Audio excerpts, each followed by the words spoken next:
Et ça vous fait envie, hein? Parce que je de main regarde gauche, attentivement. il va vous donner quelques cours. Vous allez pouvoir enfin réparer la plomberie.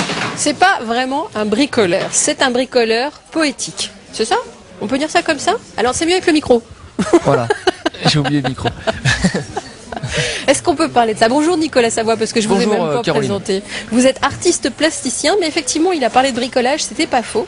Parce que vous avez besoin de bricoler, comme certains ont besoin soit de respirer, soit de courir. Enfin, c'est un truc vital. Oui, c'est quelque chose qui est assez vital, c'est quelque chose qui est urgent, qui est nécessaire.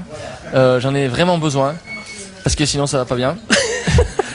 Non, mais voilà, c'est une sorte de défouloir, c'est un truc qui me permet de me préciser, c'est un truc qui me permet de aussi faire des rencontres, qui me permet de donner de l'amour, d'être généreux, c'est mon rapport au monde, hein.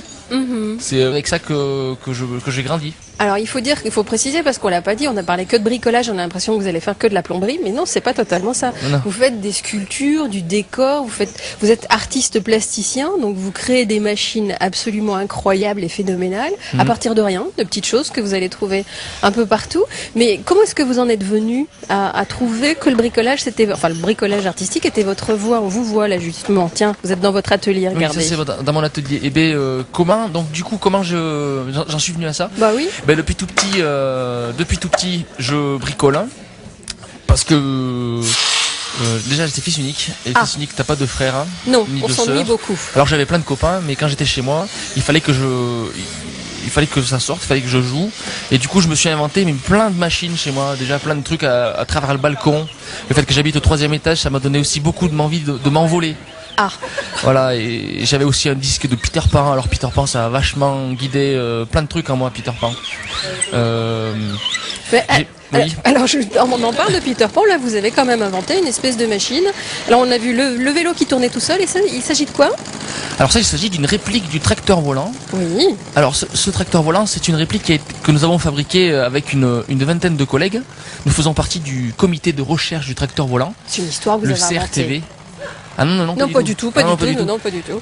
En fait, nous avons sauvé le tracteur volant en juillet dernier, et nous avons pris des photos, et nous avons essayé de le recréer, car ce tracteur volant, a priori, déplace les nuages, laboure les nuages. Ce qui est pas bien.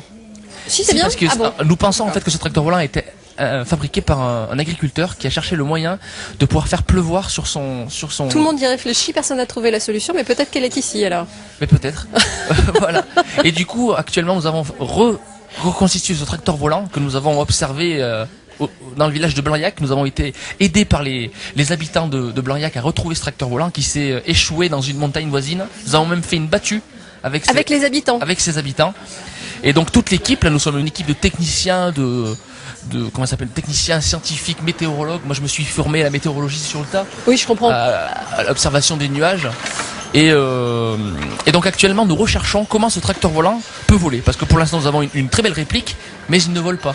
D'accord, donc la suite l'année prochaine peut-être pour un nouvel épisode des tracteurs volants. Eh bien on va voir. Bien sûr. S'il réapparaît. Alors là on vous voit dans une décharge en train d'essayer de trouver des trésors de manière à pouvoir fabriquer à la fois vos machines, mais pas uniquement les vôtres, parce que ce qui vous tient à cœur aussi, c'est de transmettre ce savoir-là. Vous faites des ateliers. Oui, il est important de transmettre.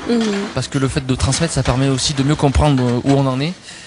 Et donc cette transmission, elle se fait avec des personnes âgées, avec des personnes handicapées, avec des enfants, des adultes. Là cette année je lance à Chadrac, à la Maison pour tous de Chadrac, un atelier adulte où les gens vont venir lâcher prise, bricoler, délirer ensemble. Et ça j'aime beaucoup. Et toute cette matière, elle me vient de l'entreprise Vacher. D'accord, qu'on a vu effectivement ici. Voilà, l'entreprise Vacher avec qui j'ai un partenariat maintenant depuis 7 ans.